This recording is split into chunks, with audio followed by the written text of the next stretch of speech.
this very moment, in a system far from here, the New Republic lies to the galaxy.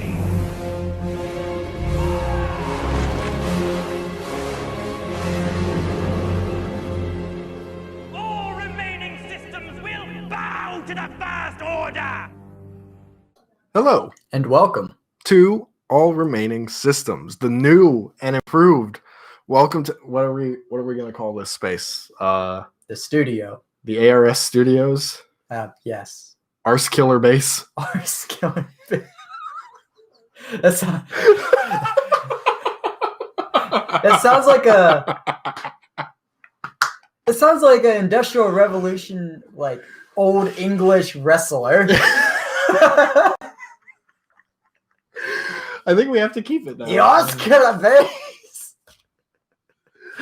I'm Michael. I'm Matthew. So as I'm drinking out of a Yoda goblet, by the way, we got video this time around. Hopefully, if all worked out as intended, so you can watch this on YouTube or as in podcast form. Funny how that works. But yeah, this is sort of our new rebooted show. We've deleted a bunch of the older stuff by the time this has come out and renumbered episodes. So in some of those episodes, we probably reference things that no longer exist, and we hope you'll just have to deal with it. You want to do our opening segment now? Oh, yeah, definitely. Okay, Matt, our newly rebooted one. Well, we've had this one since our what is now considered our first episode. So I'm going to draw a character. Matt is going to, we got little hats here with cards in them. We got fedoras, of course, because, you know, we're nerds. I'm going to draw a character. Matt is going to draw a situation. We're going to improvise a little sort of sketch trying to connect these dots in a way that makes sense, okay? So, the character we've drawn is Sleaze Bagano. I think his name's Ellen Sleaze Bagano, but we just wrote Sleaze Bagano on here, which I feel like is a good character to choose. Oh, you gonna song with some death skins? Maybe. Oh, falls in love with Padme. We've already done that one. We've done that one with Commander. Get a different one. Get it? Okay. As entertaining as it would be, we've done that one already. Same timeline. Could you imagine Cody Anakin versus, the whole time? Anakin versus he's like, Commander Cody versus Evan Sleaze Bagano. I have feelings for Padme. And then he's like, hey. Death sticks make the Senate go round. Makes it spin, you might say. Rescue Shmi from the Sand People. Okay. So this is all going to be, it's got to take place during Attack of the Clones, right? Yes. And the catalyst for this has to be he's so, convinced to turn his life around by Obi-Wan. Like, is his home back on Tatooine? Well, maybe, let's see. He has to go home and rethink his life, right? Right. And he decides, I don't want to sell death sticks to people anymore. I want to help people. And he's like, well, what's the worst place in the galaxy that I can go help people? Title card, Tatooine. Chapter 1, Tatooine and Sleaze Bagano, a Star Wars story. Chapter 1, I don't want to sell you death sticks. I kind of really want this now. This actually sounds awesome. He's sitting there with like a self-help book. He's in a small like library. You just hear. Okay, so by the time he gets to Tatooine, has Anakin already come and attempted to rescue Shmi only for her to be dead, or does Sleaze Bagano arrive first? He arrives first. Okay. In fact, this like destroys all canon. Okay, so this is like timeline. Yeah. Yes. Okay, I'm down for this. Yes, this is like so. World between worlds. Yes, stuff the world between worlds stuff has gone on. Ezra has destroyed the timeline. Thanks, Ezra. And now he only sits back and he sees a portal open up, and he only sees a strange figure on Tatooine. He's like, I must go help her. And so he runs off. And he meets, I guess he goes and finds Klieg Lars because he's heard he's in need of help.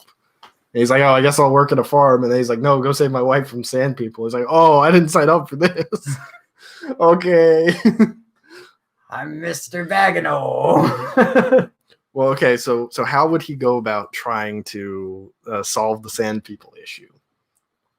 Now, does he still have some of his old Death Stick cargo that he can use as a distraction and sort of an in on their group? I would imagine like he would use kind of his criminal underground premise. Mm-hmm. Like he would use something like that to find some old contacts or something. Yeah. So he probably knows people at Jabba's palace then. Yeah, and he's like, yeah, you know anything about tracking down Sand People? Let's see. Who at Jabba's palace would anyone be hanging out there who could help him? Let's think. Let's see. Who was there in Clone Wars? Embo. We'll throw Embo in. So Embo helps him. How does Embo do it? Does he just kill everyone? He's like, just plain and simple. He's like, for a price. He's like tips his he's a hat. Cuso, much like Constable Zuvio up there. Tips his hat.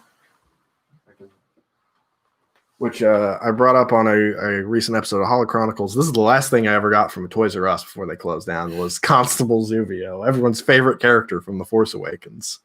Don't you remember Constable Zuvio, Matt? Of course, I love the color scheme. He was in the film for exactly 3 frames. Anyway, continue. So he's like, oh man, I really don't want to pay money, but I guess I can't really be a sleaze bag. So he offloads the credits he's made selling Death Sticks, and Embo takes out the Tuskens for him. I guess. And he hears like these cries, these wails of pain, and he like opens up a tent, and there she is, Shmi Skywalker. Now, does she die in his arms, or does she survive in this because he got there sooner?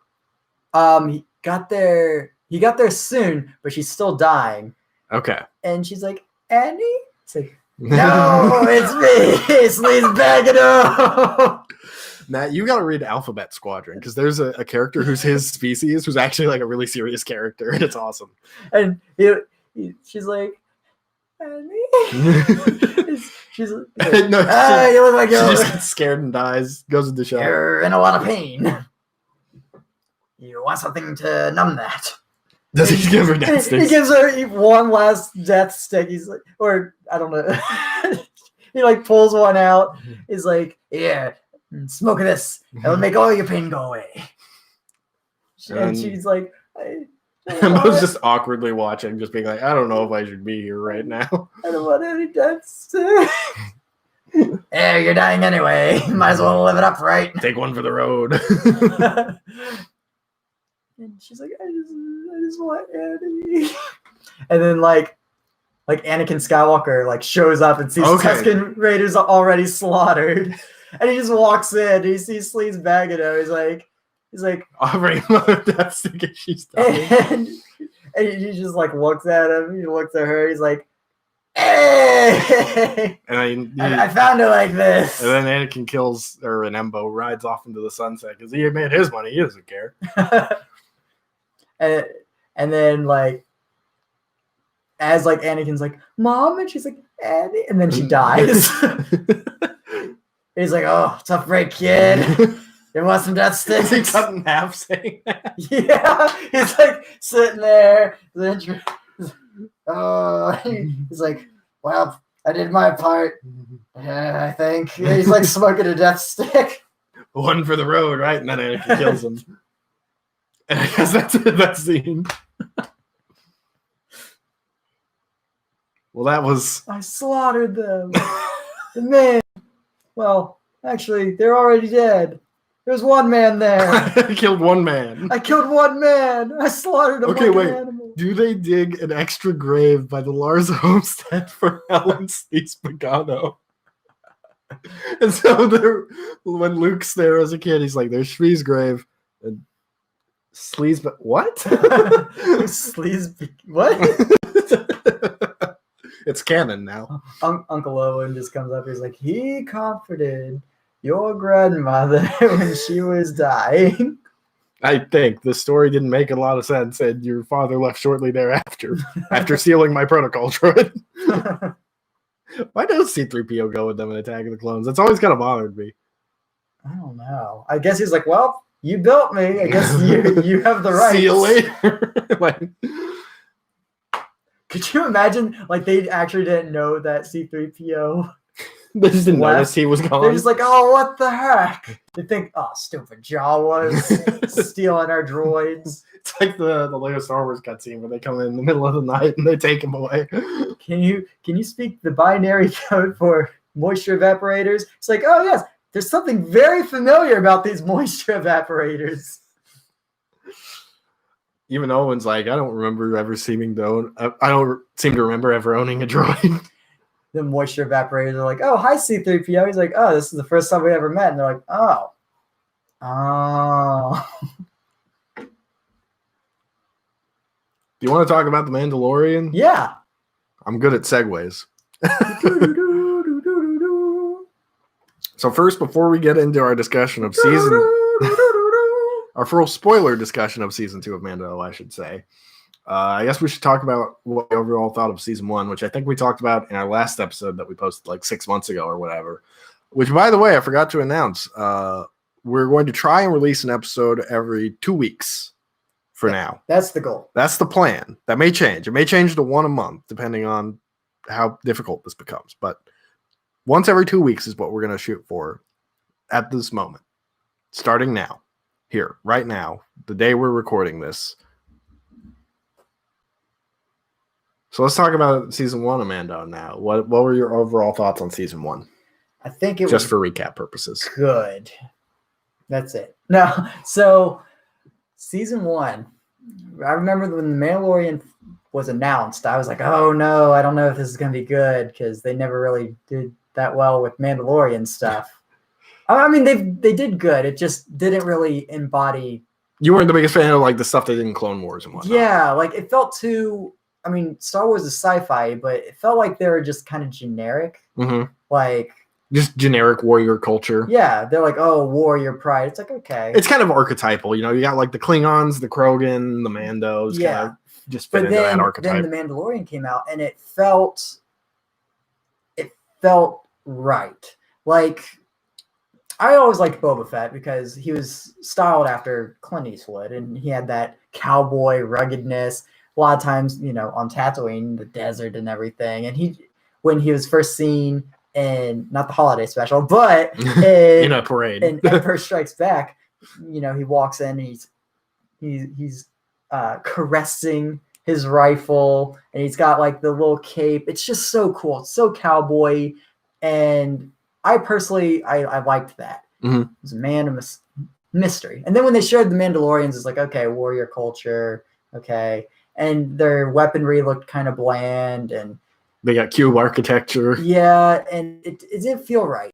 And you weren't a fan of Death Watch because you liked more some of the like EU Mando stuff. Yeah. That Death Watch really wasn't. Yeah, I like the battle. I like the Concord Dawn stuff. I like the Dark Horse comic books with Jaster. Yeah. So I liked The Mandalorian because it had that Western feel to it. Mm-hmm. Here this man is, unknown planet, tagging a bounty, not very many words are spoken. Mm-hmm. It's very stoic. Yeah. And also I like the fact that this Mandalorian, I'm going to say their Cell. sect.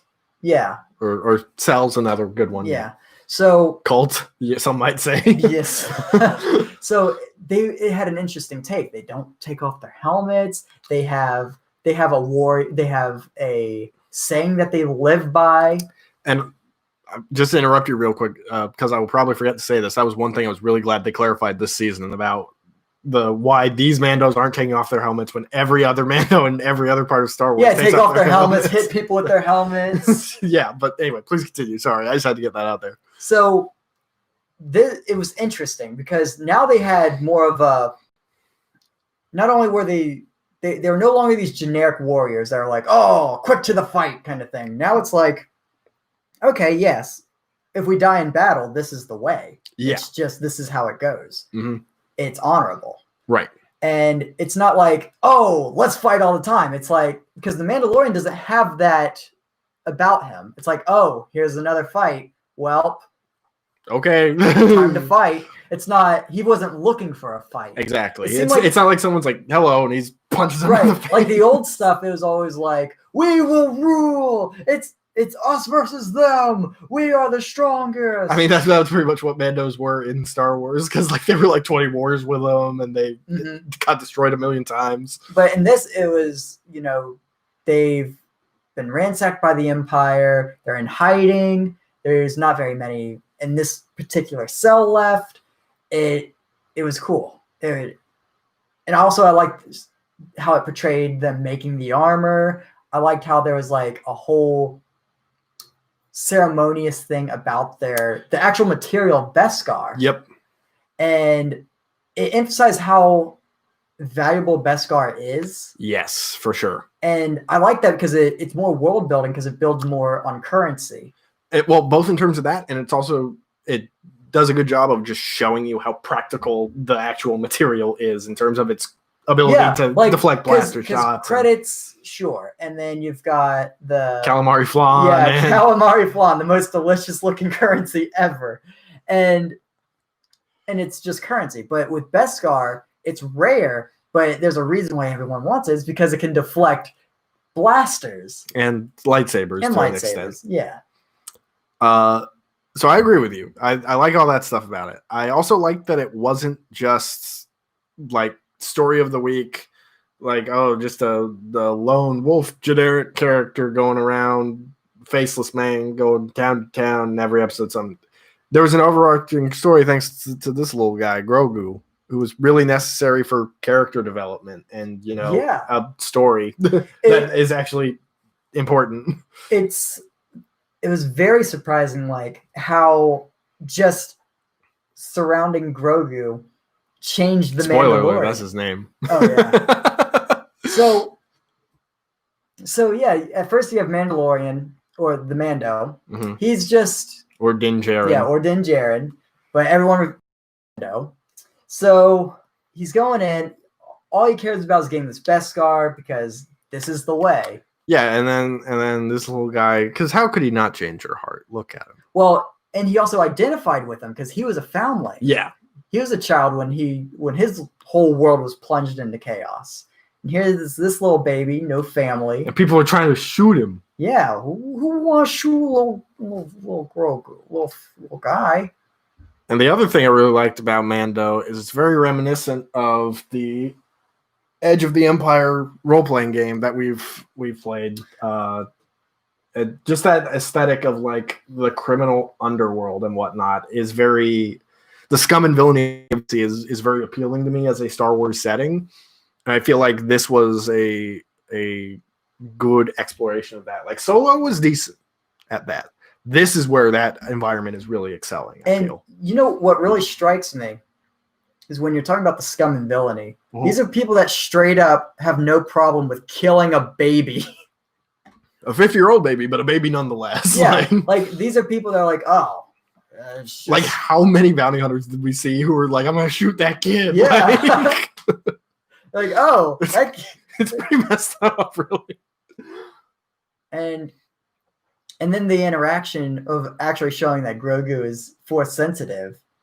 Mm-hmm. When the whole encounter with the Mudhorn was really cool. Yeah. And that also, I like the idea of, it shows how Jawas kind of do their whole thing. Because when I first saw Jawas in Star Wars, they were seen as filthy, as these... Even C-3PO is racist toward them. Yeah, which is weird for a protocol droid. Like, they're seen as just nothing but little thieves, little scoundrels that will take whatever they want and sell it, but you didn't really see that all that much on screen. Every encounter that you see with the Jawa is kind of friendly and cute. Yeah. There's one other thing I think I was going to say. But in this one, they like straight up take apart his ship. Yeah, in record time, no less. Oh, yeah. Also, it was the first time we saw a toilet in Star Wars. Ah, yes. That was the most important thing. My biggest takeaway from season 1 that I was hoping for going into season 2 is I wanted more Moff Gideon. I love the actor because I loved him in Better Call Saul and Breaking Bad. And I thought his the backstory that they've sort of hinted at, where he used to be ISB, he's apparently committed war crimes and apparently had something to do with the Scourge of Mandalore,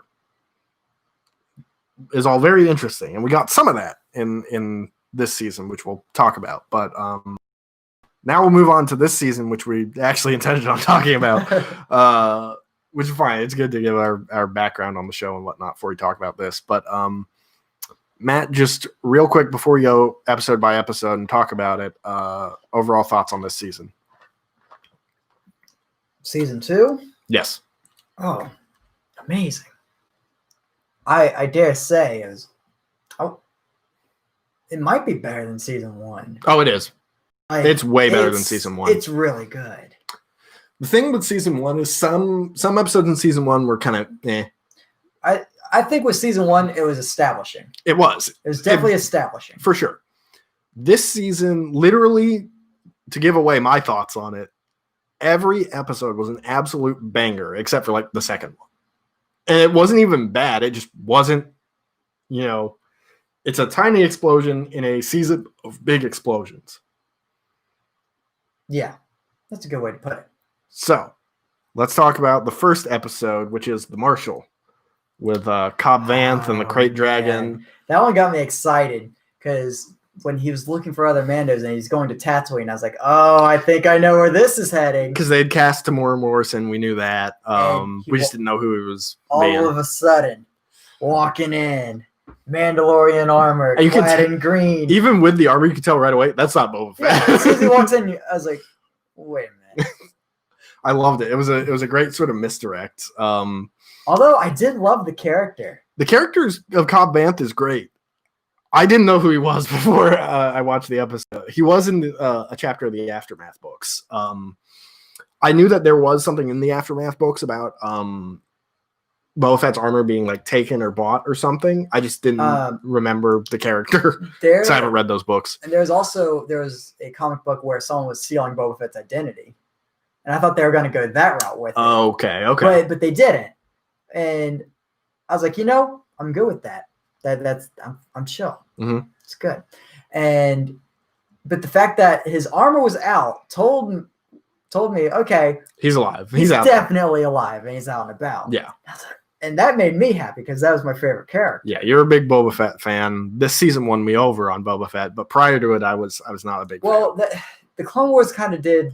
The Clone Wars did hurt it a bit when he's locked in a trunk and sold to a guy as his wife. Yeah. Which, I get it. It's a young Boba Fett. He's not going to be the baddest bounty hunter in the galaxy. Yeah. I mean, at age 12, but. And I wish they did more of the conflict of him dealing with the fact that he is a clone. Mm-hmm. That would have been cool to see. Maybe we'll get into that in Book of Boba Fett at some point. We may get flashbacks. Who knows? Wouldn't that be cool if they got Daniel Logan to come in as a young Boba Fett in like flashback scenes and whatnot? That'd be cool. Yeah, that'd be pretty neat. So first of all, the Crate Dragon. Yeah. That was really cool. Like, the Crate Dragons are just coming in, and it's different from the Crate Dragons we've seen in like Legends and whatnot, but still pretty cool. Yes, and it's still a massive threat. Yes, and I loved the references to like KOTOR in there, where like its weak spot's the belly, because like in KOTOR, when you kill a Crate Dragon, you got to lure it out with a bantha and you detonate something under its stomach, because that's the only way to kill it. And also the Crate Dragon Pearl at the end was also awesome. What I really liked was that thing won't fit the usage of the jetpacks. Yeah. So the jetpacks, usually when in the Clone Wars, Rebels, they're always flying and they're shooting, but it seems a little slow, and it seems like, well, it's like skeet shooting. Yeah. Just track them, bam, you got them. Easy target. They're there. Mm-hmm. Well, first of all, Beskar armor makes it harder, so that makes more sense. But the jetpacks, when they were using them, they're really quick. And they last a while too. And instead of using it just staying in one spot shooting, they would land when the Crate Dragon was coming, they would instantly use the jetpack to dash away. It's a great justification for it, first of all, and it's also much better than something like Star Wars Bounty Hunter. Jetpack lasts for 2 seconds. Yeah. Also, the fine controls of the jetpack too. Mm-hmm. So it makes it. I also like that he hit Cobb Vanth's jetpack to make him. Yeah. That was awesome. I geeked out at that. I was like, that's awesome. Oh, and the Mandalorian going inside the crate dragon. Yeah. That was really cool. Because, like, at that moment, it was like, this will either work or it doesn't, but this is the way. I remembered another thing I wanted to bring up. Tusken Raiders are super chill, and I love it. Oh, yeah. Because that's the way they are in Legends and whatnot, too. They're not, like, horrible monsters. They're just dudes.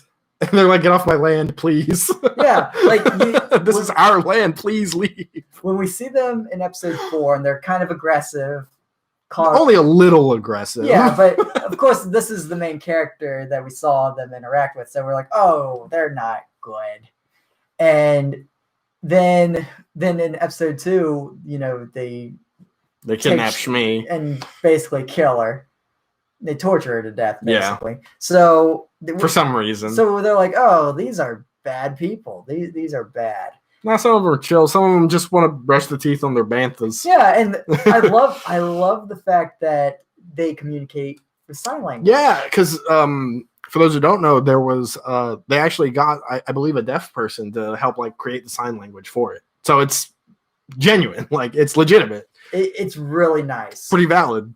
And there's like the grunts that they usually do incorporated with it, so it makes it feel.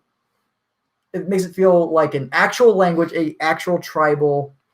And you got a little bit of that in season 1. You just got a lot more of it here because there's that bit in season 1 with Toro Calican where he just turns around, the Tuskens are just standing there, which is basically how it happens in KOTOR. So I like that too.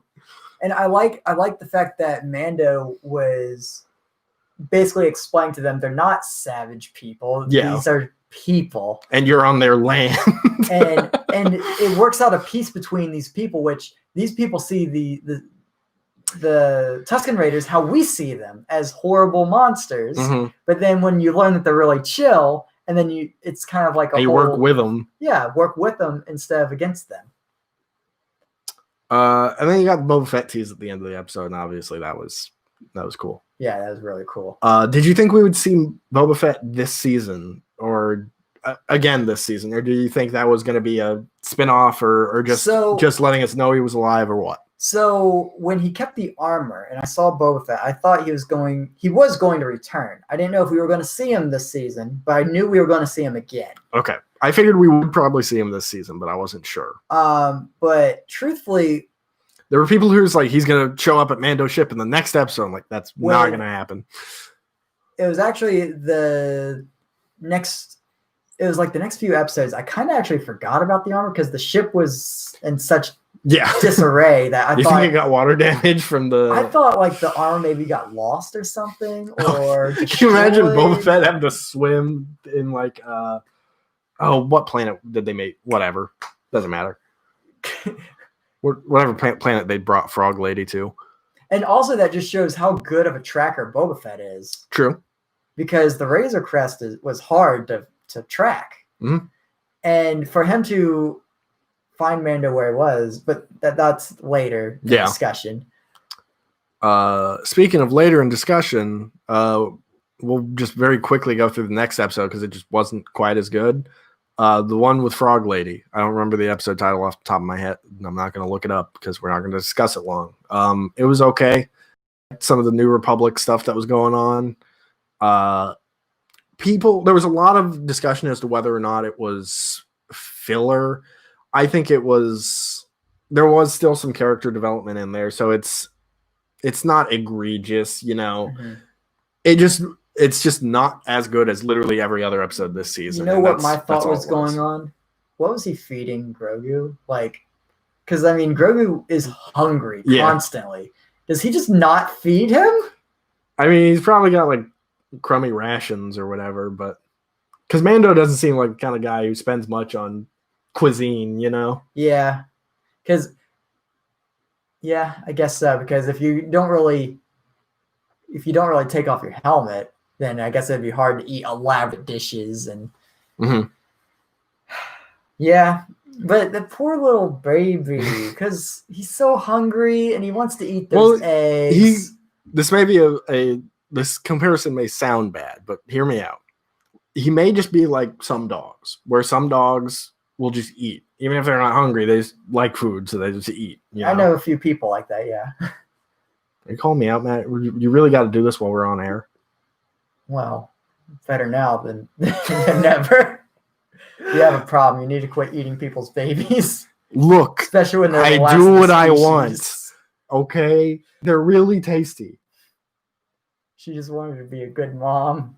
You didn't have to eat all of her babies. Also, did she not count her eggs? I was wondering that too. Like, do you think she's like, man, there's a lot less eggs in here than... I mean, how many did Grogu eat? 3 or 4?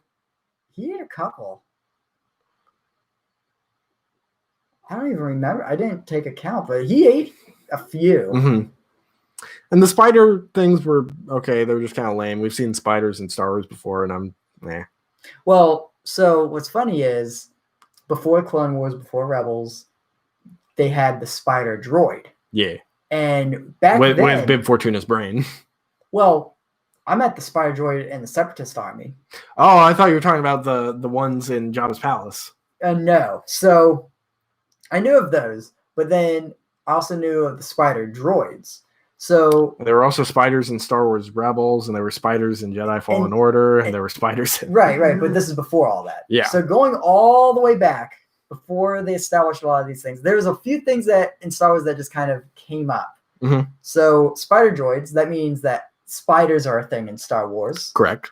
There's horse statues, so horses are a thing. Indeed. The term sitting ducks, so ducks are a thing in Star Wars. Yes, they are. Vulture droids. Yep. So there has to be vultures in Star Wars. Indeed.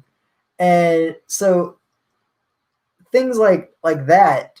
There have to be falcons because there's the Millennium Falcon. Yeah, the Millennium Falcon. There's have to be hawks because there's the Ebon Hawk. Mm-hmm.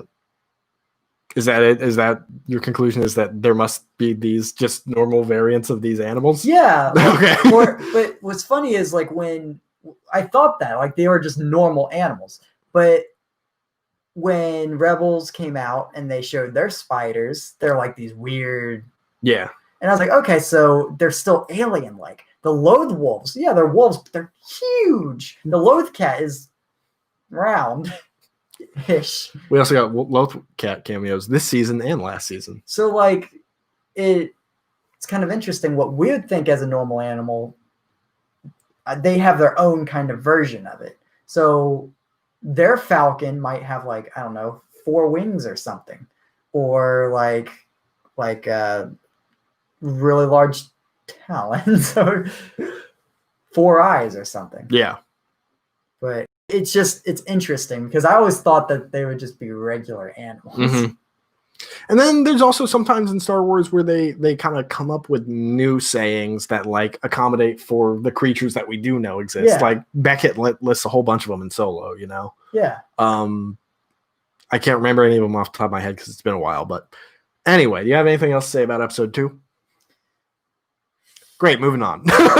No. Oh, I liked when Mando was repairing the ship because yes, he was welding the ship together, and what he's holding is an actual spool gun, an actual welding spool gun. Matt knows his stuff. He used to teach this stuff, so and it was so cool because I mean it didn't have the whole cord hookup to the thing because it's Star Wars.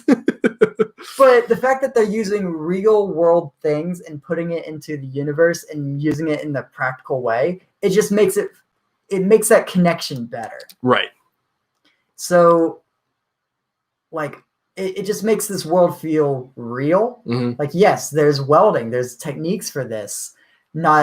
And just like in it's not like they just magic a ship together. Right. And unless you're a Mon Calamari.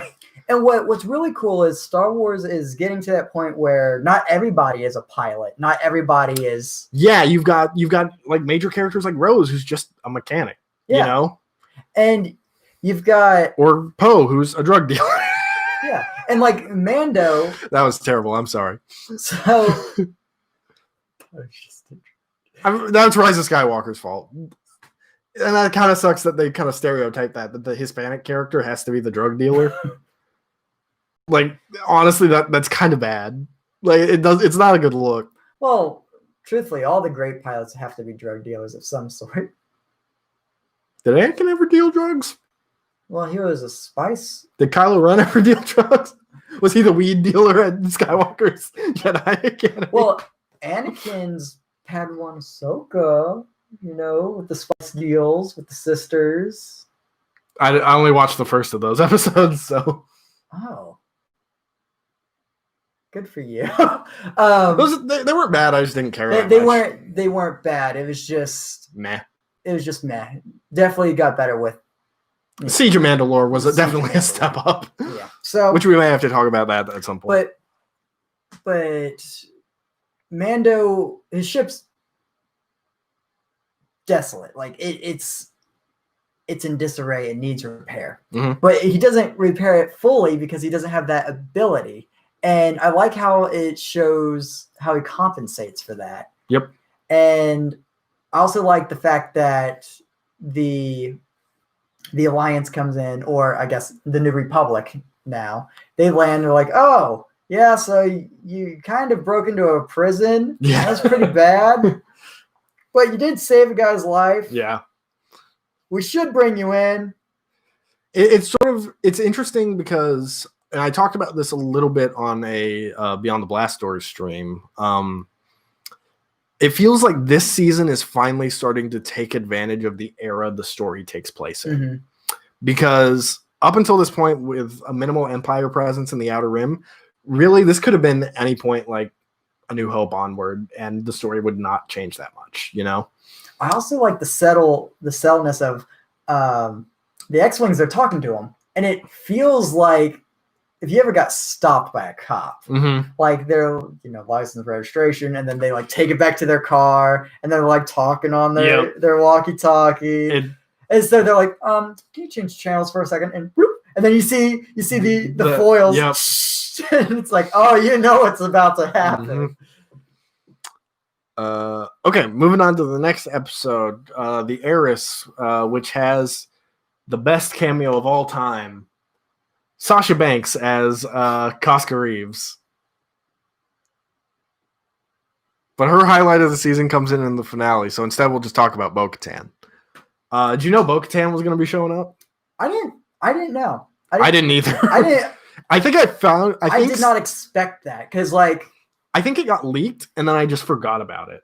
And so when I saw the Mando armor when she swoops in to save him, I was like, is that Sabine or Bo-Katan? I was like, it's one of the two.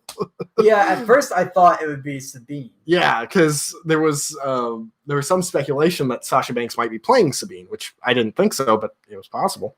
But I think they did really well. Because it's the same voice actress. It's so good. The armor looked perfect. Even her in character, looks really well. The only thing is, some people have pointed out, she's aged way better than any human being ever possibly could. She definitely aged way better than Obi-Wan. Yeah, but Tatooine. Maybe she spent times on better planets. That's true. She probably wasn't on Mandalore. And warrior culture. She stays fit. I mean, have you seen? No sun damage if you wear your helmet all day. That's true. And wear your mask, folks. Anyway, continue. I mean, have you seen Chuck Norris? He's pretty fit. Okay. He's old. Yes. He's fit. I mean, a lot of actors that have stayed in shape, they look really good. So I would imagine with her being, it's not out of the realm of possibility. It's just funny given how people tend to age in Star Wars, how drastically different it is. That's true. That's true. And it's not an inconsistency in the universe. It's just funny to point out, Mm-hmm. And then also, it's another thing: is there just one race of humans, or do humans on different planets age differently? It's a whole. I don't think so, but on Tatooine, they can only live 20 years. Well, that's just because life sucks on Tatooine. You get sun damage and whatnot, but her appearance was so good, and I always thought I kind of thought she was a meh character. Like we said, you weren't a fan of Death Watch, and that's the majority of her stuff in Clone Wars. Yeah, and then the whole turning point was, I don't want to be part of Death Watch because there's an outsider that's going to be ruling. Because some crazy butthole Zabrak took over. Then she's slowly okay, I'm a good guy now, kind of thing. Yeah, it was kind of circumstantial in Clone. Actually, I would argue it's kind of circumstantial in Rebels and in this as well, because we've got hints that she may be more of an antagonist in the future because she wants that Darksaber. Right. And Din has it. Yeah. And that's not good for her trying to reunite Mandalore. Well, here's the thing. He yielded. Doesn't work that way. Except when it worked that way. But it doesn't work that way now because we'll get to it later. But I also liked the Imperial guy on the ship who kills the 2 pilots to crash the ship. That dude's awesome. This series or this season had a lot of great Imperials. So that felt very Nazi-like to me. Because, you know, the Nazi spies used to have the cyanide capsules. Yeah, I like that we know what a cyanide capsule in Star Wars looks like. It's just straight, it'll electrocute them. I'm like, that's going into the next Star Wars RPG like, campaign. This is a universe that poisons do exist. But no, they electrocute themselves to death.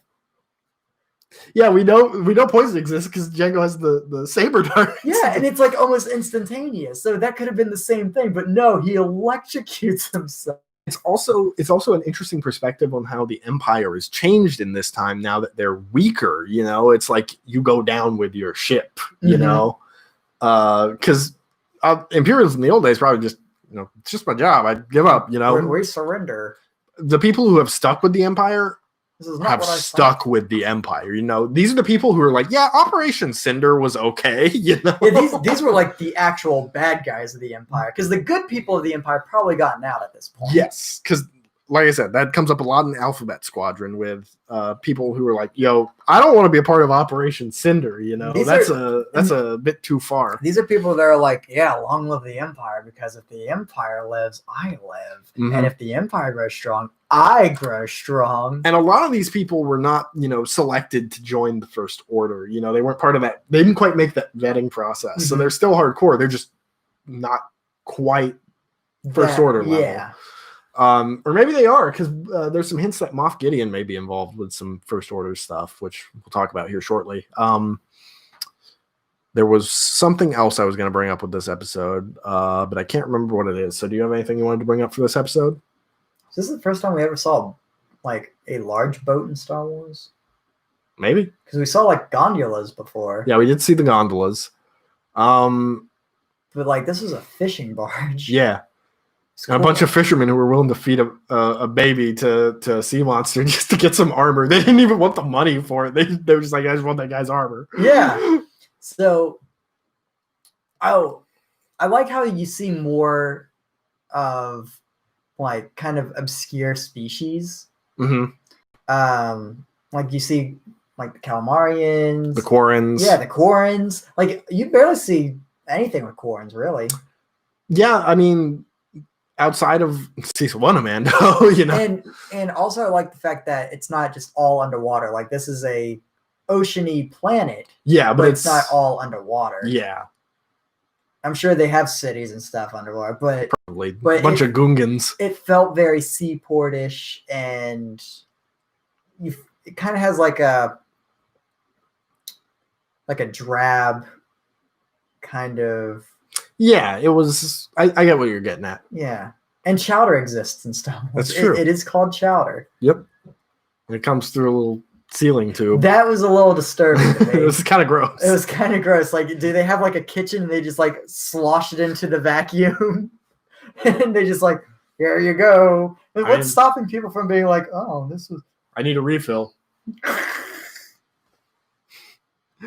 Okay. Next episode was I don't remember what it was called, but it's the one where they go back to Carl Weathers and Cara Dune. Oh. And the Mithril, and they find the potential Snoke clone. That was pretty funny. It was a fun episode. I just don't like Cara Dune. Really? Well, I don't mind her. I like the idea of the character. I can't stand the actress. Really? Well, she has some, let's call them radical political beliefs. That interferes a lot, and also I just don't think she's up to snuff with the other actors, and that's part of. She's next to Carl Weathers, you know. It's kind of hard to compete with that.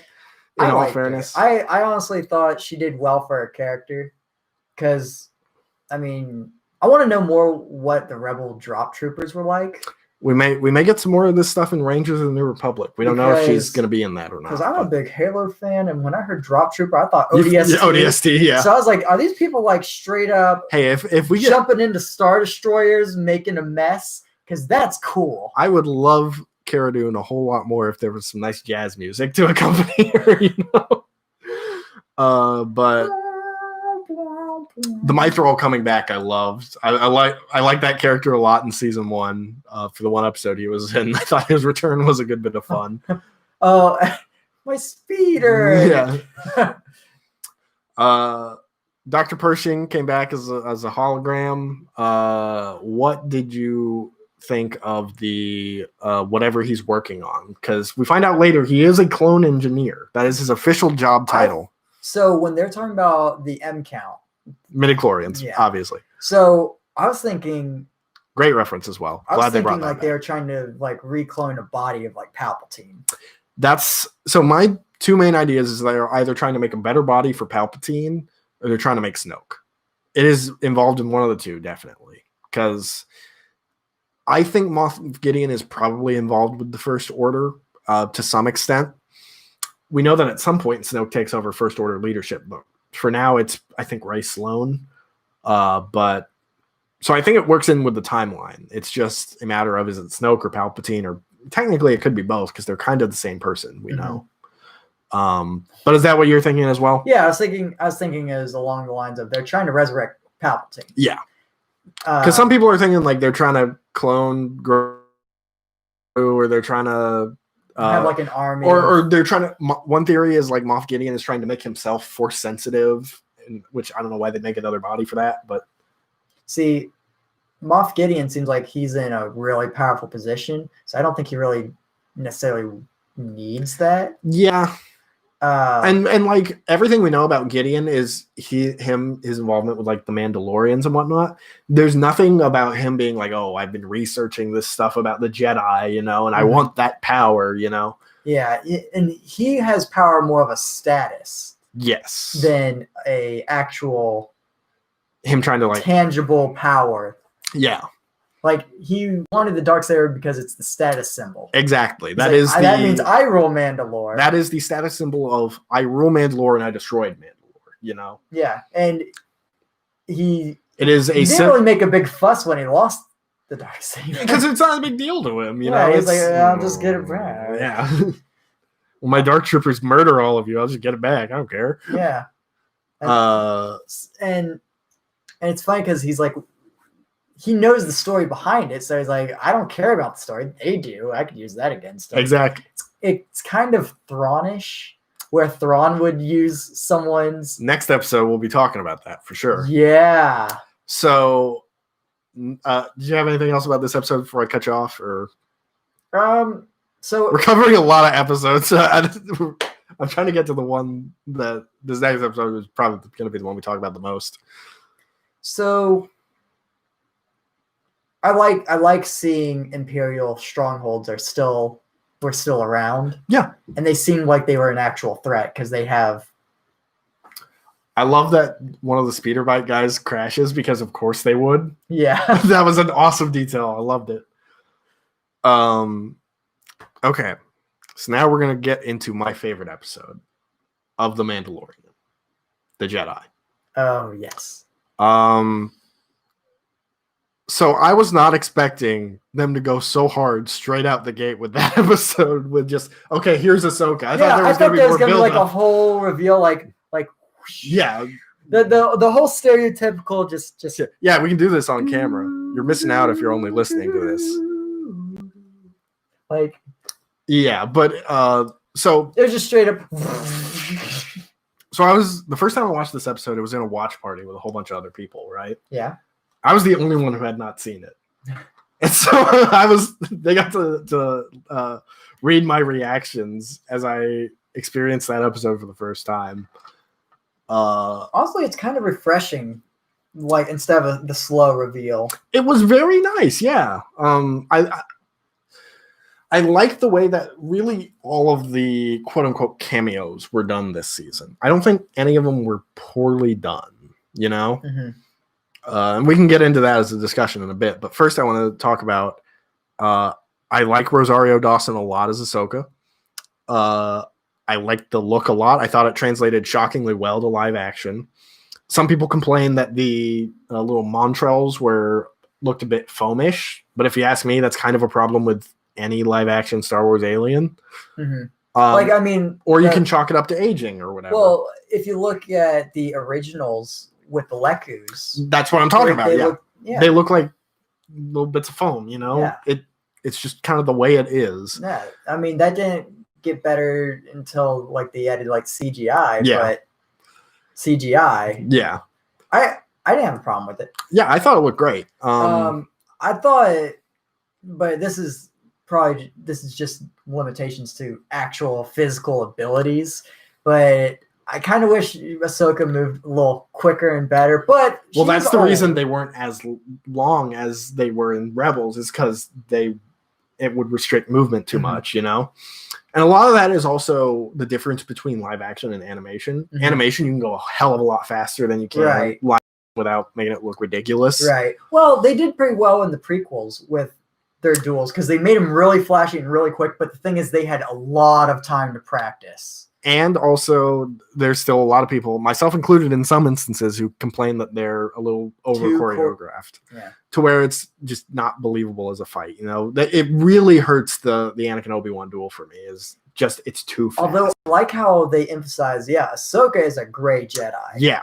She will straight up murder these people. Like, she knows they're bad people, and to take out bad people would be... There's no, the will of the Force, I'm just defending myself. No, she's straight up. She's like, I killed those people. So what? They were bad. They kill people. They've killed, well, maybe not as many, but they've killed a lot of people. But yeah, I like Clone Wars fine for the most part. It doesn't do as much for me as it does for other people. I love Rebels, so seeing Ahsoka in live action was such a form of like validation to me and such a nod to the shows that I basically grew up with, you know? I loved kind of seeing the Jedi, seeing Ahsoka as like a figure in the night, kind of Batman-esque. Yeah, because that's disappear. What she kind of has to be in this timeline for it to make sense, you know? Yeah. And I just thought it was kind of cool. She'd disappear into the mist, and then you just see those bright white sabers come in. Mm-hmm. Oh yeah, it was very well done, those action sequences. It's very pleasing to the eye. Also, got a lot about Grogu in this episode, such as his name. Yeah. It was Grogu. Spoiler alert. Little Grogu. And he was at the Jedi Temple. Yeah, so I wanted to talk about this. Oh, I forgot to talk about the whole fact that Mando wanted Grogu to fix the wires. That was my favorite thing to watch ever. Because he just sitting there with the red and the blue. He's explaining to this baby. He's not getting it. He's just like... I relate to Grogu so much in that scene. It's like when your dad is like telling you, like, okay, you gotta do this. You're like, I don't know. It took me way too long to put this shelf together. Don't tell me to put wires together, you know? or like, or like your teacher's like explaining something to you. And you just nothing. Just, and you're just out one, out the other ear. Yeah, I thought that was great. But Grogu was taught by the top Jedi Masters, which raised the question, who? Well, here's the more important question, in my opinion. What happened to Grogu at the temple? Because Ahsoka says someone took him, and then that his memory from there gets dark. So before I go into what I think, do you have any thoughts on? I'm thinking he was taken for the Inquisitorium. Okay, because that's exactly what I was thinking as well. Is I think he was probably taken by the Inquisitorius. They're training him to be an Inquisitor, and he's just sitting there. Well, probably they were, because he has some dark side tendencies. He force choked Cara Dune back in season 1, you know. But do you think and he beat the hell out of those as the Inquisitors are dying off, like the people that are like overseeing? You think Vader was like overseeing him? He's like, man, he's taking a long time to age. Well, I mean, we know that Palpatine took children for the Inquisitorius program. That's a whole thing in both Clone Wars and Rebels. You think they're like, man, we didn't really think this one through. He's still a baby. Well, he may not have had direct training with the Inquisitors. It could be more like Maul in Legends, where he sent him off to, you know, certain monasteries or whatever to train with a bunch of droids or whatever. Or maybe they were just waiting for him to get older and just like, you know, torturing him every once in a while. You know, as horrible as that is to say, but that's what it's what they did. That is the style of the Inquisitors. They break you down until you have no more will to resist them, and then you turn to the dark side for them. Same thing that Malik did, the Bastila. But yeah, some people complained that there was too much Ahsoka in that episode and that took focus away from Mando. I disagree because I feel like we learned so much about Grogu. And the relationship between Din and Grogu is so essential to the series up to that point that I feel like Ahsoka is just a plot element to move that story along, you know? And it emphasizes the fact that, hey, taking him away is not the best idea. Yeah, and we get the discussion where Ahsoka's like, I've seen what happens to powerful Force users who have attachments, you know? Yeah, and you're like, oh, Vader vibes. Yep. Which is a valid concern because, you know, Vader... It's so cool that... Okay, so the little things in The Mandalorian, like the ball that's on the ship. The silver-colored knob. Yeah, the silver-colored knob. And how it's associated with Grogu. Like that, it's just a normal little thing. Yep. And it would have been so overlooked, but they established Grogu wanted it. He likes it. And then it's one of the few things that... Have you heard the theory that that's why he went with R2-D2 is because it's the same color scheme as the knob? Oh. That's interesting. I also thought that was interesting.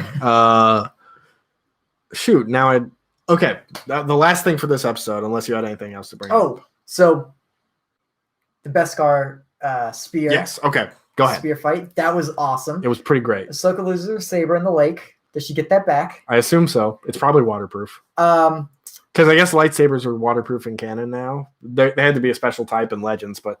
Also, so... It looked like the Beskar spear didn't really take all that much heat damage, which we'll get into that in the next few episodes. Yeah, because when he's fighting Gideon with Darksaber, it's heating up like significantly. Well, the Darksaber may just be a more potent lightsaber, you know? It may just be, you know how like in Legends, like Sith crystals were stronger because they were artificial and so they had more like cutting power. It may just be something like that. And how like the stronger your hate is, it can like disrupt an opponent's saber. Yeah.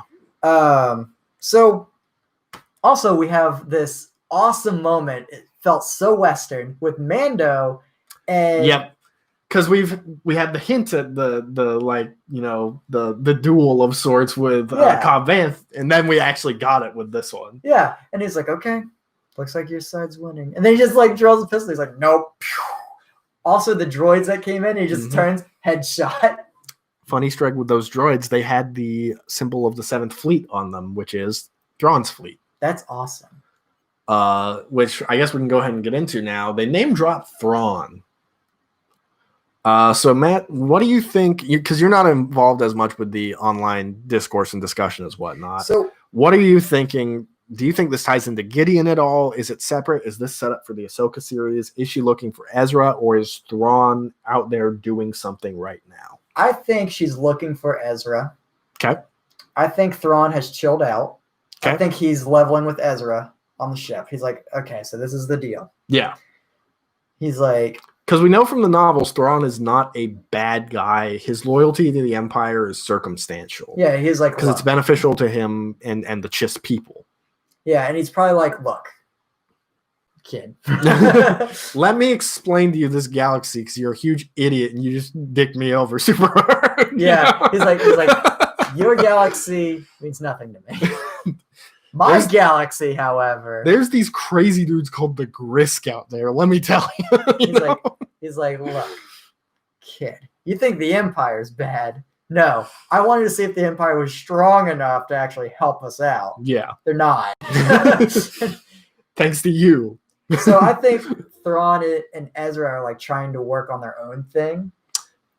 So Ahsoka's trying... I think Ezra has connected to Ahsoka somehow through the Force and is letting her know that there is something dangerous going on. but she's not quite sure what it is. So you don't think the magistrate had an ongoing thing with Thrawn? You think that was like just a part of her past now, and she just might know where Thrawn is?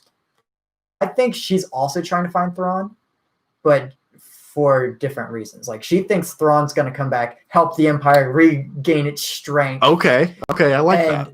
And she'll have her little pedestal as well as the person that brought Thrawn back. Yeah. Or, it'll be good business for her because she builds ships or whatever. Yeah. And I think it'd be funny, like, if that's how that would go. And Thrawn's just like chilling with Ezra. Yeah. And he's like, look, I don't want to fight anymore. Like, this is the deal. He's just sitting there. He's like real chill. He's mellowed out. This guy's long hair. Yeah. Like he did, when I first found him. Like his sleeves are cut off. And he like joins the rebel group. Man, I would love to see Ezra and Eli Vanto hang out. But no, Eli, he's in the Thrawn novel. But I want to agree with you. It's just kind of the vibe I got makes it sound like they're saying Thrawn is like actively he's back and he's doing something bad. I don't know if that means, because like I've talked about this, I don't think he's a part of the Imperial remnant. Because the reason he joined the Empire was their strength. They're not strong anymore. They're not worth allying with. There has to be something else going on that we just don't know. I want to go with your theory, but I'm thinking they may be trying to go a different direction. I don't know, though. I don't think he's working with Gideon. I think at best they may be warring Imperial factions. Or just straight up like Thrawn and Ezra could be teamed up trying to get back. Yeah, because we don't even know where they are. Like we think the unknown regions, but who knows? Maybe they're out in wild space somewhere. Having a good old time. Well, Ezra may be having a better time than Thrawn. And all their other stormtroopers and crew of their Star Destroyer that also got teleported, or not teleported, but hyperspace there. Yeah, could you imagine? They're like, oh. What do you mean we have to listen to this kid who took us away from the galaxy, Also, like, would they, because who knows where they're at. Maybe they got the message that, hey, the second Death Star blew up and... What do you mean a second one? It's like, oh. Thrawn was like, he built two of them? I told him one was a bad idea. It's like, see, this is why I should have been there. Oh, man. Okay, so next episode, the I don't remember what it's called. The Tython, the Tragedy. That's what it's called. The Tython episode. First and foremost, one of my very few complaints this season, I thought Tython was a little boring as a planet because it's a big deal in both canon and legends in terms of its significance to the history of the Jedi. Like when when the Sith took over Coruscant, the Jedi fled to Tython. That's like where their OG temple was. So playing Jedi Fallen Order, the rock, it had the symbols on it. Yeah. Kind of reminded me of some of the stones that you move in Fallen Yeah, Order. and the kind of also reminiscent of the Ahsoka series logo. But yeah, Tython's just a bunch of rocks. It's not even really a temple like Ahsoka described. I thought they'd be like going through of this temple and they'd see like hieroglyphics of the Jedi or whatever, and it was just a bunch of rocks. It wasn't a big deal or anything. It didn't ruin the episode, it was just, that's kind of what the Jedi are kind of about. It's like nature and hippie stuff. Yeah, but it was just like a circle of rocks, and that was what Ahsoka called a temple, And just because the planet's such a big deal in Star Wars, at least in Legends it was. Who knows? Maybe that's just a me thing. But the rest of the episode was great. I was seeing Slave One flying through the sky. Oh, it was so good. Yep. I figured Boba Fett would be coming back. I didn't think it would happen there, And it happened because when he comes back, he's like, hey, I want my armor. Or he's like, I want the armor. He's like, you're going to have to take the armor from my cold body. He's like, I don't want your armor. I want mine. And he's like, your armor? You're a Mandalorian? Like, stupid. Also, so this episode, first of all, turned me around on Boba Fett because I was pretty neutral toward Boba Fett. I was like, yeah, Matt's told me some cool stuff about him, but I just don't care about the character that much. This turned me around because did cool things and punched a bunch of stormtroopers, and it was cool. Yeah, he like freaking destroyed them Mhm. with a gaffy stick. Yep. And the other thing, Fennec Shand was a pleasant surprise because I didn't think she was coming back. Yeah. And I've really turned around on her character too. I think I'm excited to see her in Book of Boba Fett, you know? Reminds me of Zam. Yes. Someone else pointed that out. And I forgot about it, but you're totally right. It's a huge Django Zam vibes. Mm-hmm. Which I think that's perfect because if Boba has that bit of Django in him, it would make sense. Yep. You think he would ever poison dart her in the neck? I mean, if she's gonna rat him out, then yeah. Yeah, because Boba Fett, he used to be like, the quiet henchman, whatever, for a price kind of guy, but he was just on the bad guy's side because they had the money. Yeah. And it wasn't about money. It was about getting his armor, and he got it, but he was like, I still owe you. And now his aspirations seem to be bigger with him taking over Bib Fortuna's crime empire, which we'll get to that. But I saw this thing, and it was talking about how Boba now has time. Like, he used to be this this esteemed bounty hunter, war-torn, his armor's scarred up, and he just doesn't have time. His price is high. He's always on the go. Now he has like all the time in the world. He's like, doesn't care about the money. He's like, yeah, I'll help you out. Because, I mean, he actually didn't get his armor back. Mando did not give him his armor. He straight up stole it. Yep. Which was the best. Like, he was lucky to get that out of the Razor Crest before it got blown to hell. Yeah. I guess it was Beskar. It would have probably survived. It is pretty worn out, Beskar. Who knows? Yeah, that's true. But I thought it was great. He flies in, just lands, and then it's just like, oh, here he goes. Because his fighting style was so crazy. And it kind of establishes the main characters of Star Wars that we see in the main movies are a lot more powerful than what we think they were. Yeah. Because, like, when we see Luke Skywalker and he's swinging around his lightsaber like a baseball bat. But it's established that he's actually a lot more powerful than what we see because we only see those movies. Yeah, and like if you read the books and stuff, like things people do with the Force are asinine, you know? Yeah. So Boba Fett, it's like, oh, well, how could this guy who jetpack got hit and he falls in the Sarlacc pit, how is he the best bounty hunter in the galaxy? They did a great job of winning over people like me who don't really care that much about Boba Fett. When he took out all those stormtroopers and with the precision that he used too, and with the just sheer amount of equipment, he made quick work of them. It's like, yeah, I could see why you would hire someone like that. Yep. And how he has a reputation for disintegrating people. Yeah, yeah. Practically disintegrated that one stormtrooper's face with a gaffy stick. When you have Mando going in, because he's done some cool things, and it's like, okay, that's interesting, but he still has his drawbacks. He still gets hit, knocked around. He gets shot a bunch. He gets his butt kicked nearly like every episode. But he's which is what I like about him. Yeah, but when you see him in contrast to Boba Fett, because they didn't lay a single bolt on him. Yep. So it's like, okay, so these figures you see are actual, like, it's kind of like playing a video game, and the hero character comes in. There's a reason they're the hero character. Yep. And it's like a nice contrast. Kind of like if we saw, I don't know, like Obi-Wan or someone. Of course, he would like show up and he would just destroy everybody because he's the main character. Yeah. And he's just has this legendary status. So it was nice seeing. Or like if Luke Skywalker showed up and started like cutting down a bunch of like weird droid things. Yeah.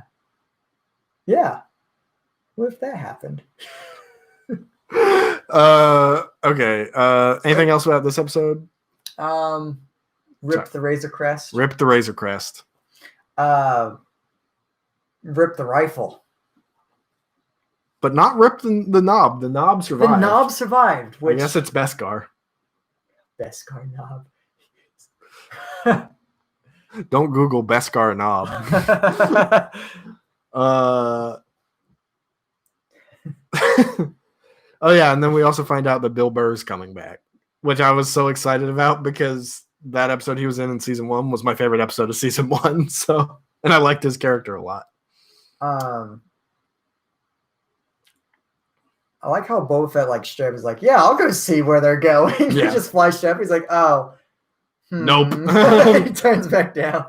He's like, if I can't shoot the kid, I guess I'm going back, you know? And the Dark Troopers. Those are cool. Dark Troopers. I never played the game they were in. Baby and cups. So I saw a lot of people joking about that, but to me, I was like, there's a lot of small species. Yeah. Like, you know, the little pod racer, the Alina or the Jawas. Jawas, yeah. You need smaller cuffs for those kinds of people. It kind of makes sense, you know? Yeah. But anyway. I wonder like what the crazy cuff sizes they have and what quantity they have. Yeah, that's interesting because they've got to have like, you know, like the big dude in Force Awakens who's sitting on that chair that Bazine the Tall lays across. They have to have cuffs. They have to have cuffs to fit that guy. Because like Grumgar, that's his remember name. the binders that they tried on Chewbacca and they're like, they won't fit. They have to have like Wookiee. Variant sizes. Yeah. We've got a Dawotan prisoner. Someone go get the XXL size manacles. They're just sitting there in like this large room of binders, and there's like it's a whole closet. There's like these giant ones that this like it takes like 5 stormtroopers to carry. Oh, I love that idea so much. It's like a hula hoop. So the next episode, I believe was called The Loyalists, where we got Bill Burr. Yeah. Which I thought, oh, Bill Burr, he was funny in the first season. He impressed the hell out of me in this episode by delivering a really good performance and playing a really interesting character with depth I did not think he had. Yeah, Ex-Imperial and... The Operation Cinder name drop. Also, we see there's labor camps. I mean, we know that was a thing. That was a thing in Rogue One. Right, but this time it's the other way around. Because now it's the New Republic that has the labor camps. Mm-hmm. Interesting. like Mayfeld says, it's all machine, partner. Live free, don't join. Wait a minute, that wasn't Mayfeld. That was a different character. Played by Benicio del Toro. I don't know where I'm going with this bit. Matt, save me. As Boss Nass once said. That's as good of a transition as any. What else is there to talk about? The Cinder name drop, as I was saying, was a good... It's a good way of showing not only the era this takes place in, but it's good because it feels like Cinder has left an effect on the galaxy that it should, you know? Mm-hmm. 'Cause it's messed up, both in terms of what happened and in terms of you got to be pretty out there to go with the Empire after this, you know? Mm-hmm. Yeah. It's like Alderaan was one thing. Like they claimed rebels were there. The Empire was just destroying planets that were loyal to them just because they could. I liked how it showed the Empire how excited they were to see the shuttle arrive. Mm-hmm. And they're like, "Yeah, you did it. Good job." And they're all cheering them on. Yeah, it's the first time we've seen Imperials as like, oh, thank God the Empire's here. You know, when the TIE fighters come in and blow up them pirates with the thermal detonators. Yeah, like the TIE fighters come in and it's like a nice moment. It's like, this is weird. I'm very much not used to this. And then like they show up, they're congratulating them. They're acting very unprofessional. Like they were giving them cheers and they were all excited. And it was like, oh, this kind of has that whole... You know why else they seemed unprofessional? That one Imperial officer was Southern. Most Imperial officers are British. That dude was from here in Arkansas, you know? Trooper. What's your name? So, did that scene also remind you of Inglourious Bastards? Buongiorno. Because it totally reminded me of Inglourious Bastards. He's sitting there, he's like, he doesn't believe him. He's like, oh, there's some fish about this. They ain't talking good like us Imperials do. Us Imperials. I liked Cinder. It was nice. I like watching them burn. Them weather satellites was something else, let me tell you. Live the Empire. I love how he just straight up shot him.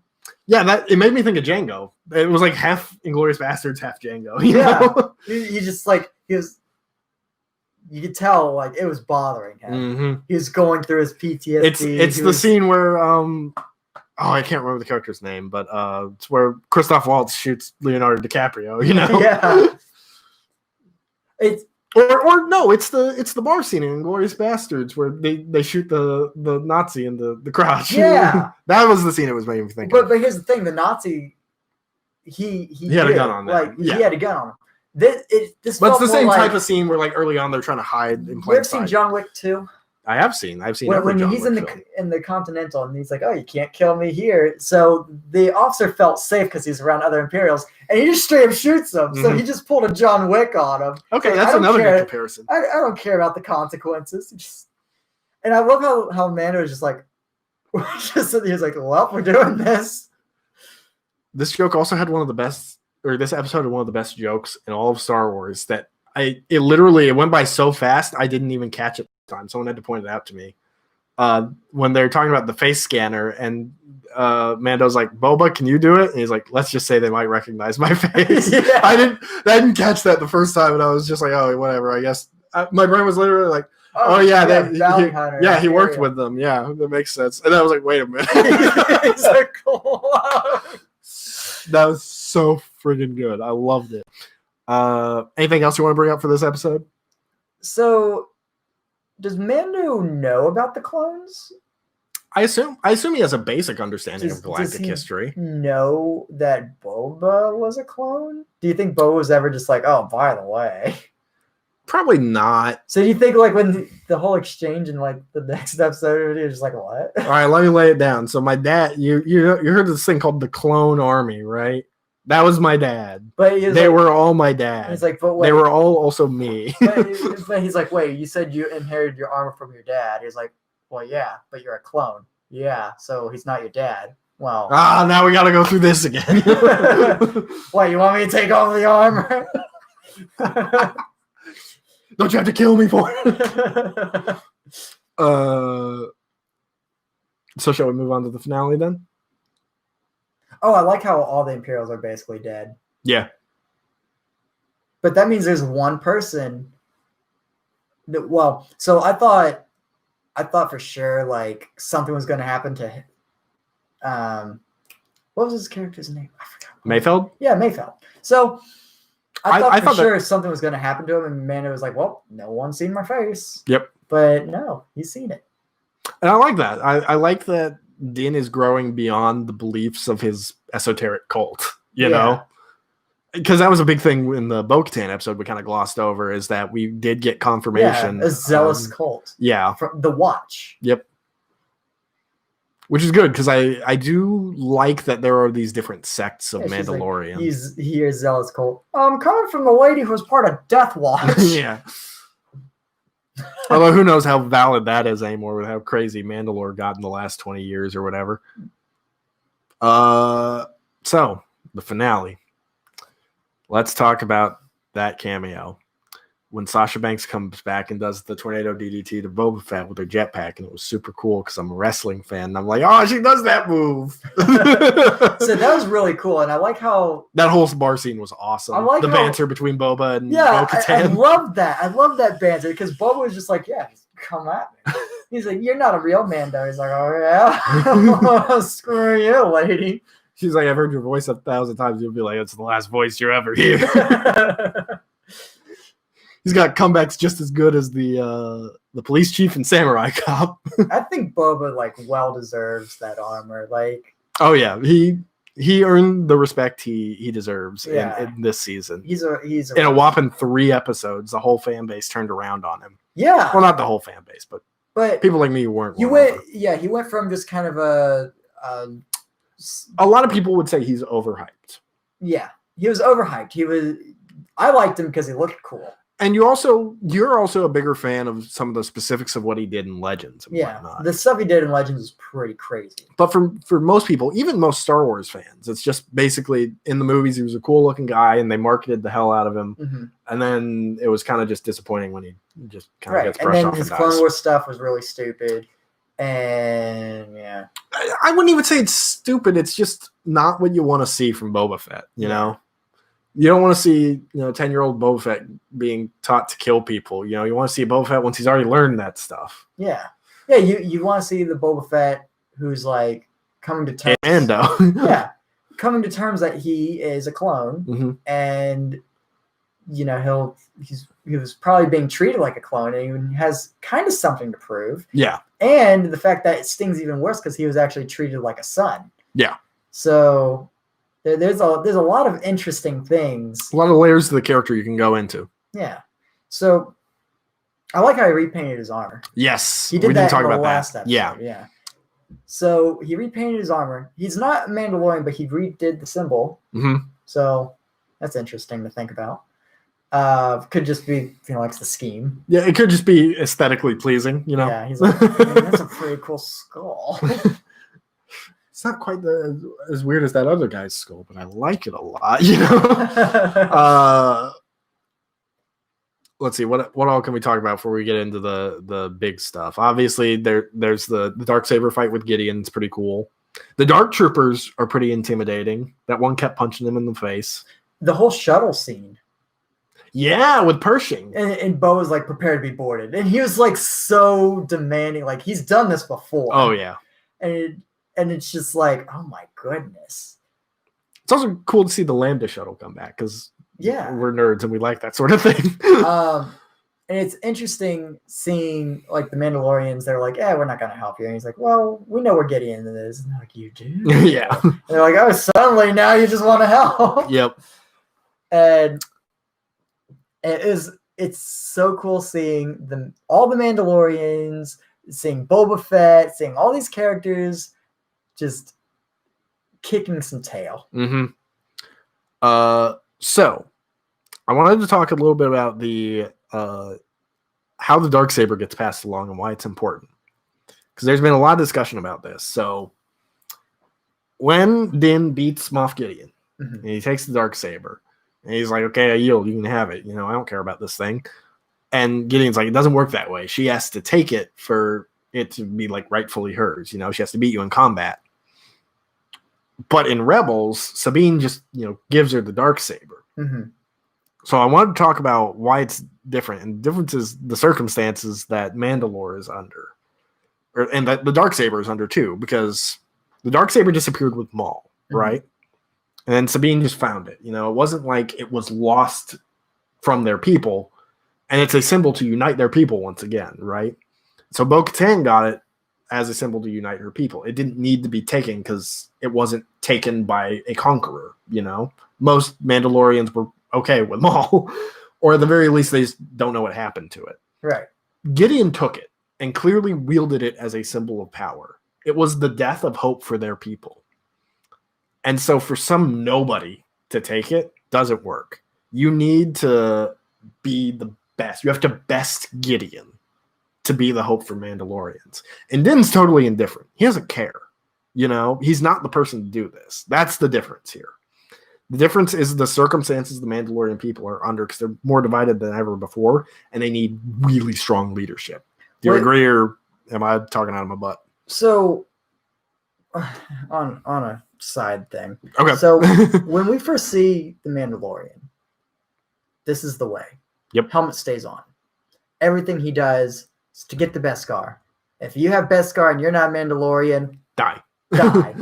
Give it to me. Die or I'll work for it. Everything was for the Mandalorian cause. And then you have this huge contrast. Now it's we need to reunite Mandalore. Mandalore is going to be the greatest. He's like, The kid. It's his whole character arc. Yep.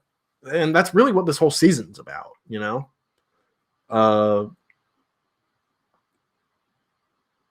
I guess we can just talk about Luke Skywalker now. Oh, yeah. Luke Skywalker comes in. Yeah, it was kind of cool. Yeah. So anyway, did you like to see? No. What did you think? Did you think it took away from the story too much? Did you think it was the right decision? Did you think it would be Luke? Did you think it would be Ezra? Did you think it would be Mace Windu? When Luke showed up, it raised a whole bunch of questions for me. Because he takes Grogu. Yep. Does Kylo Ren kill Grogu? Okay, so a lot of that is still kind of up in the air because the Rise of Kylo Ren comic really did not answer tons of questions for us. Because Kylo Ren did not burn down the Jedi Temple. We still don't know who did that. And Mando said he was going to see Grogu again.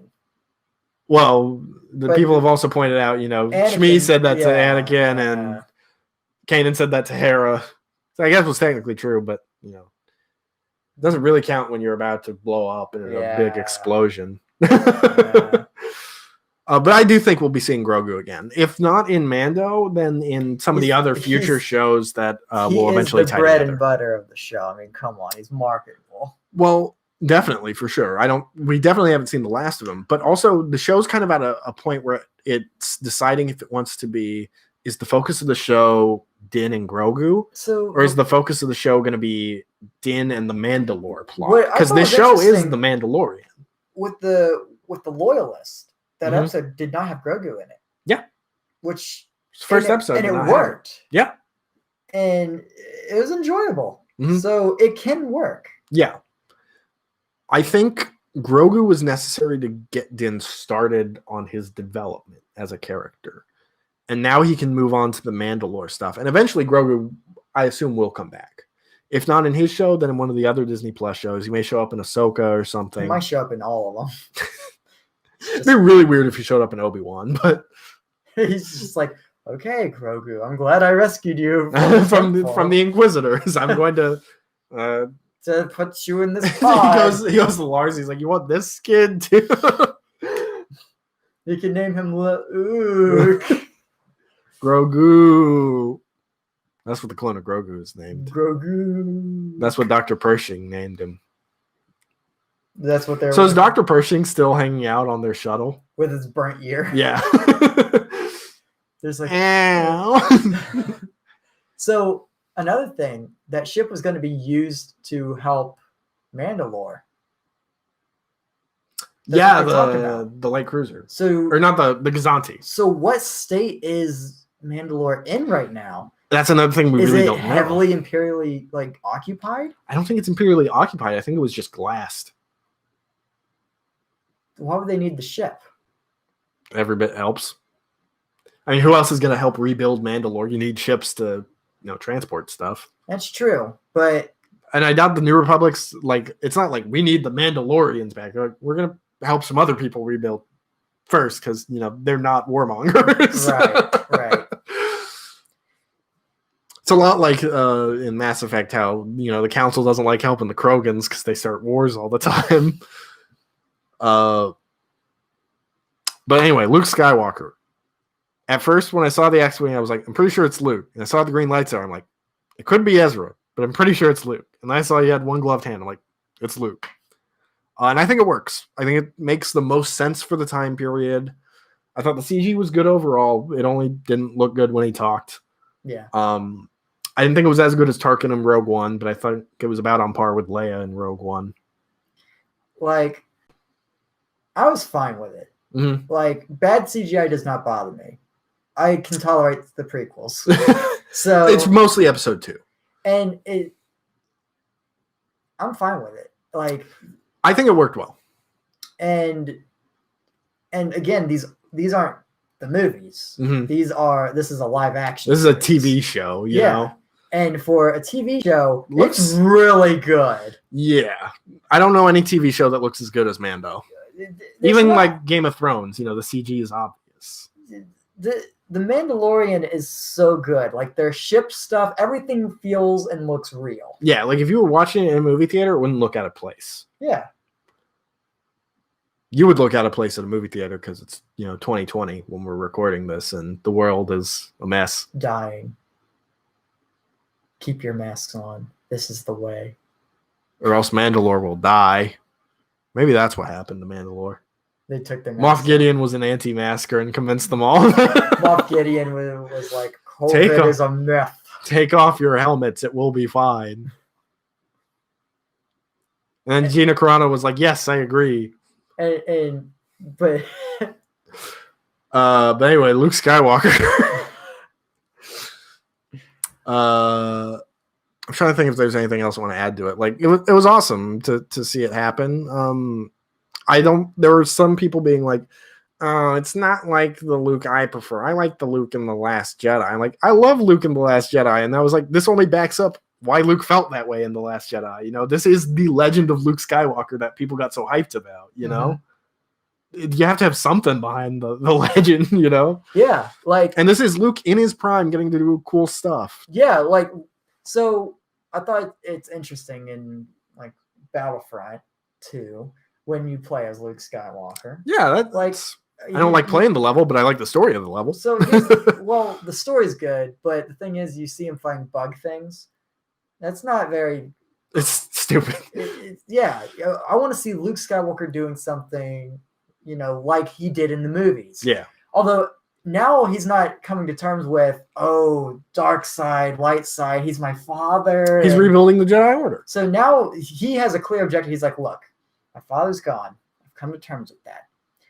I no longer. I mean, he might have a struggle with the dark side every now and then, but he's a Jedi master. It's no longer the pressure of Sidious getting in his head. It's no longer Vader being like, "Come on, family." The biggest form of darkness is gone, and so now it's and it's at the point where he's already defeated the baddest of the bad. Yep. So like everyone else, like these massive feats that would happen only get better. Because first of all, being force sensitive, he can do like these crazy feats. And since the Jedi are kind of gone, like kind of like the heroes of the Republic, they're seen as these tremendous heroes because they do something that's off the books, 1 in a million chance this kind of thing would happen. That's him now, but he's like the only one now. Yep. So he's like this because Leia gave up on her Jedi training, like a huge nerd.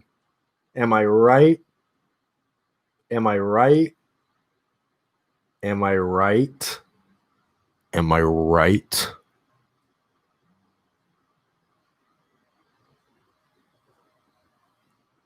I would not like to comment at this time. But no, yeah, he's rebuilding the Jedi Order, obviously. I still like how the Dark Troopers were super hyped up, and then Luke Skywalker's like, well, the hype is deserved because one nearly kills Mando. Right. But then Luke mows them all down. Yeah. Gideon's like, haha, you're all gonna die. And he's like, oh man, I messed up. But when he sees who it is, like on the screens, you see his face is like, oh crap. Because he's heard of Luke Skywalker. He's probably seen Luke Skywalker. He was like, that's that asshole blew up the Death Star. Oh man. Oh, he's the guy who helped kill my boss. And now I'm next. Oh, dang it. That's the son of the vice president. Ah, crap. He killed the CEO. Okay. So any final thoughts on season 2 of Mando? I didn't talk about when he was. Oh, we got to talk about the end credit scene. But first, you talk about. I wanted to talk about. You were talking about the ship when Bo-Katan and Mando were taking it. Yeah.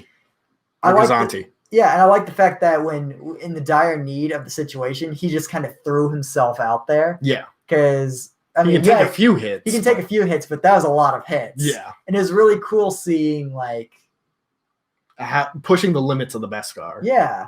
And I just like seeing characters push their limits. Yeah. It's really nice to see. Yeah. And it was also kind of funny. It was funny when they take control over the cargo controls. Yeah. Because what Star Where Wars, did you trap them? What the Mandalorian has done, it has some very funny like scenes. Absolutely. Like, oh, I won't kill you, and the night creatures eat them. We didn't even talk about that. The Gamorrean fights. Yeah, the first wrestling match. Man, there was a lot of good things we didn't talk about. We might have to do another thing. It's almost like we tried to cover an entire season in one episode. Yeah. Most people dedicate entire episodes to one episode. We're behind on things, folks. Some people dedicate entire things to a scene. Some people dedicate entire things to minutes. We're promoting? No? Okay. Otherwise, I'd say the name of that podcast. I'm not promoting any podcast. Wait a minute, I'm wearing a shirt for another. Never mind. So shout out to our Bombad friends. So yeah, there's a lot to unpack in season 2. The end credit scene. Yep. The Book of Boba. Fat Bib. Fat Bib Fortuna. I love it. First of all, so he wasn't on the barge? Either that or he got out somehow. He saw Jabba die and he was like, I'm out of here. And it's funny that he took control. Because when you see him in Star Wars, you don't, because he's a weak-minded fool. Yeah. And he's in charge now. So I was going to ask about that. Is he basically a stooge for the Hutt cartel? Or is he running things independently, separate from the Hutt cartel now? He's keeping the seat warm for Rada. I think he's probably just a stooge for the Hutts. Which is going to be interesting if Boba Fett's taking over his crime operation now, how that's going to go in the future. If there's going to be conflict with the Hutts, maybe we'll see some like Black Sun or Crimson Dawn. Oh, yeah. Pike Syndicate, they're still around, I think. So you think with the Book of Boba, it's going to be a lot of the think, stuff that you like, the scum and villainy. Yeah, I think it has to be with what they've teased, Slave traders. Probably. Yeah. I think it'll be interesting to see Boba Fett go more administrative. yeah, because he's always the henchman. He's the actiony guy. And now he's taking his seat at the throne. He is getting up there in years because, he doesn't age like normal clones, but he's still got to be in his 40s. Yeah, I think. Yeah, 40s. Because he was 10 in the Clone Wars. And then there's another 20 years, and then he's about 40. Yeah, because Grogu's 50, and he's the same age as Anakin. Yeah. So he's 40. Because he's like in his late 40s, because he's only he's like, 7 years younger than Anakin? He's 10 in Attack of the Clones. Anakin's 19. Okay, so 9 years. Yeah. Okay, so yeah, he's in his 40s. Okay. Yes. Sorry, I forgot there was 5 years between Return of the Jedi and Mando, and my brain was trying to compensate. But yeah, what do you think? Do you think it's going to be... I think obviously Boba Fett will still be doing action stuff, but I feel like it will be an interesting direction for his character if he's putting himself in charge of this crime syndicate, Yeah, because I'm interested to see how Fennec plays into that, because especially in that scene where she just takes the bottle, she's drinking, sitting on the arm of the throne. Love that. I love Fennec so much. And we're going to see her in Bad Batch, apparently. That's awesome. That'll be cool. I loved her fighting style too. Mm-hmm. Like diving off of a cliff and shooting. That was cool. Mm-hmm. Oh, that was so cool. Because I didn't have any thoughts about her in season 1. I was like, yeah, it's fine, whatever. Completely won me over this season, Yeah, I think they're a great duo. Oh, for sure. And I think it's kind of interesting seeing Boba, because you always see Boba kind of alone. In fact, with the other bounty hunters, he straight up rival. Yeah, and from original trilogy onward, he's not teaming up with anyone. Do you think we'll see any of the old bounty hunters? So I've actually, I was thinking about that we might see a live action bounty hunter reunion. We might see Dengar, Bosk, Embo. People are thinking Cad Bane might come back. I would love Cad Bane coming back, even just for a flashback, just show he got the dent in the helmet or something. Oh, the original idea. Yeah, do a live action version of that would be awesome. Showing a young Boba. Mm-hmm. Let's see. I think that about covers everything I wanted to say. Just overall thoughts, I guess I'll say. I love the season of Mando. Season 1, solid B+. This is an A+ season, I think this has set the bar very high for future Star Wars shows, and I will be interested to see how we follow up. Do you have any final thoughts, Matt? Same. No, I'm actually really excited for the Book of Boba, because that's my guy, and now he's got a whole nother arc to him. Yeah, it's a interesting new direction, because it's not just now Boba will do bounty hunting stuff. This is something totally different. Yeah, because whenever you hear Boba Fett, you think, yeah, bounty hunter. Yeah, bounty hunter. But now, leader of a crime syndicate. Mm-hmm. Scourge of the underground. Who knows? Yeah. And what is his goal? Because is it to get rich? Because he has money. Well, who knows? Maybe his bank accounts got drained since then. Maybe because it was all Imperial credits. That and they thought he was dead. Yeah, Someone raided Boba Fett's mattress and stole all his money out from under it. That's another thing. Like, did Boba Fett actually have a home? Did he just live in Slave One? Did he have a bank account? Because, like, in the wait, what? Okay, wait. Did something happen to Slave One then, or was Slave One just hanging out in the hangar for years and no one ever repossessed it? I kind of want to see, like, is there a Star Wars story where Boba Fett has to get Slave One back? He's like, oh, now I gotta go get my armor what's back. funny is in the comic books, that's a huge plot point. Like, Mhm. it's like, what about Slave One? And he goes through like Slave 2, Slave Yep. 3, Slave 4, and he always comes back to Slave 1. There's a part where he stole Dengar's ship, and he uses it to get Slave 1 back. And so yeah, that'd be kind of funny to see, like, maybe a flashback or something. Maybe another character. Maybe it was Dengar. He's like, "Oh, Boba, you're alive. I was keeping it." It'll just be the Bib Fortuna scene again. Or like, maybe that's Dengar why. and him were good friends, so maybe he would just like push him aside, or he'd be like, thanks, Dengar. Or maybe he mortally wounds Dengar, and Dengar has to turn into Rothgar Dang from Rise of Skywalker.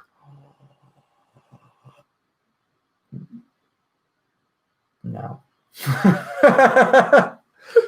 So we've been running a little bit long on this, so I think we'll skip our last segment with mini questions. Unless you have any mini questions or anything else you want to bring up. Nope. So thank you for listening to this episode. You can follow me on Twitter specifically. It used to be the channel /podcast Twitter, but now it's really just my Twitter at Local First Order. On this channel /podcast, you can expect to see more episodes coming regularly. Also, some ARS games to come. Also, maybe some more stories that I write to come. I think that's about all we post on our stuff. Like this video if you're watching on YouTube, and subscribe. Smash that like button. I knew you were going to do it, and I hate you. Ring that bell. Or you could also subscribe to the podcast feed if you like our show. Or if you don't like it, sure, just I don't subscribe. care. Yeah, leave a review. Leave a nasty what you review. do I don't care. in your own time. That's your personal thing. We don't judge. I mean, we will, but who cares? So remember to support your local First Order. Down with the resistance, scum. Many Bothans died to bring you this podcast. Do the rest of it. And all remaining systems will bow to the First Order.